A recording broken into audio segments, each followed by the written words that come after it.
Hello, আসসালামু আলাইকুম সবাইকে। কি অবস্থা সবার? কেমন আছেন সবাই? আশা করছি সবাই অনেক ভালো আছেন। চলে এসেছি আ টাঙ্গাইলের মহেরা জমিদার বাড়িতে। তো এই মহেরা জমিদার বাড়িতে কি আছে সম্পূর্ণ থাকছে আমার আজকের এই ভিডিওতে। তো ভিডিওটা সম্পূর্ণ দেখতে থাকুন। টাঙ্গাইল জেলায় অনেকগুলো জমিদার বাড়ি আছে, তার মধ্যে এই জমিদার বাড়ি হচ্ছে অন্যতম। এই জমিদার বাড়ির সামনে পড়বে সুন্দর একটা দিঘি এবং একটা রাস্তা, আর রাস্তার পাশেই সুন্দর সুন্দর গাছ লাগানো এবং মনোমুগ্ধকর একটা পরিবেশ। মহেরা জমিদার বাড়ি বাংলাদেশের ঢাকা বিভাগের টাঙ্গাইল সদর থেকে প্রায় 18 কিলোমিটার দূরে 8 একর জায়গা জুড়ে বিস্তৃত। তো বলতে বলতে আমরা কিন্তু টিকিট কেটে ভিতরে চলে আসছি, আর এটা হচ্ছে বিশাখা সাগর। এটা মূলত একটা দিঘি, আর এই দিঘির মধ্যে একটা বোট ছিল। আমি বোটে উঠতে চাচ্ছিলাম কিন্তু কোনো লোকজনই ছিল না, যার কারণে বোটে আর উঠতে পারিনি। তাই এখানে ঘুরে ঘুরে দেখছিলাম আর কিছু ছবি তুলে নিলাম, যেন পরবর্তীতে আপনাদেরকে দেখাতে পারি। আর এই বিশাখা সাগরটা কিন্তু মহেরা জমিদার বাড়ির সামনে অবস্থিত, মানে ভিতরে প্রবেশ করার আগে আপনি এই সাগরটা পেয়ে যাবেন। আর এটা হচ্ছে বাংলাদেশের অন্যতম একটি সুন্দর এবং গাঠনিক মহেরা জমিদার বাড়ি।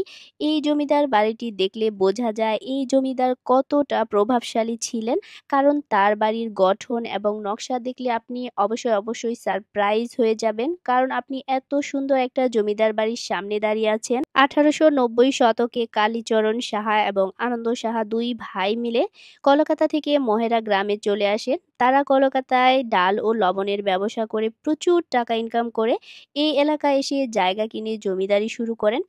তখনকার সময়ে ইংরেজদের কাছ থেকে টাকার বিনিময়ে জমিদারি কিনে নেওয়া যেত, তাই তারা দুই ভাই মিলে প্রচুর টাকার বিনিময়ে এই এলাকার জমিদারি কিনে নেন। 1890 দশকের পূর্বে স্পেনের কর্ডোবা নগরীর আদলে জমিদার বাড়িটি প্রতিষ্ঠিত হয়েছিল।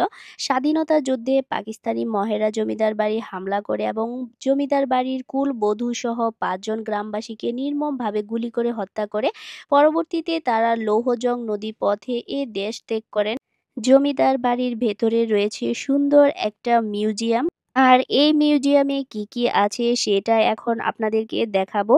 আর ভেতরে যাওয়ার সাথে সাথে পাশেই পাবেন একটা বসার দোলনা। ভেবেছিলাম দোলনাটা একটু বসবো, কিন্তু দোলনায় বসা নিষেধ।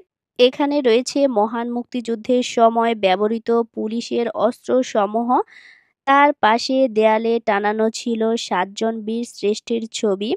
এইখানে আমাদের যে 7 জন বীরশ্রেষ্ঠ আছে তাদের ছবি সহ এই তো দেখেন টানানো। 25শে মার্চ রাতে রাজারবাগের পুলিশের অবদান, স্বাধীনতা পদক এবং সুলতানি এবং মুঘল আমল সম্পর্কে সবকিছুই এই দেয়ালে টানানো আছে। আর পাশে ছিল জমিদারদের ব্যবহৃত আসবাবপত্র। এখানে একটা জিনিস ভালো লেগেছে যে এখানে জমিদারদের যে আসবাবপত্রের ছবি বা ভিডিও করার কোনো বাধা নেই। সবাই ছবি উঠাতে বা ভিডিও করতে পারবে। দেখা যায় যে আমরা যে মিউজিয়ামগুলোতে যাই সেখানে ছবি বা ভিডিও করতে দেয় না। আমরা সবসময় লুকিয়ে লুকিয়ে ভিডিও করি। আর এটা হচ্ছে রানী পুকুর। জমিদার বাড়িতে মোট 2টো পুকুর আছে। একটা হচ্ছে পাশরা পুকুর আর একটা হচ্ছে রানী পুকুর। আর এইদিকে আমার অবস্থা দেখে তো বুঝতেই পারছেন, হাঁটতে হাঁটতে আমি একদম ক্লান্ত হয়ে গেছি, পায়ে ফুসকা পড়ে গেছে। তো ভিডিওটা আজকের মতো এই পর্যন্তই। আল্লাহ হাফেজ।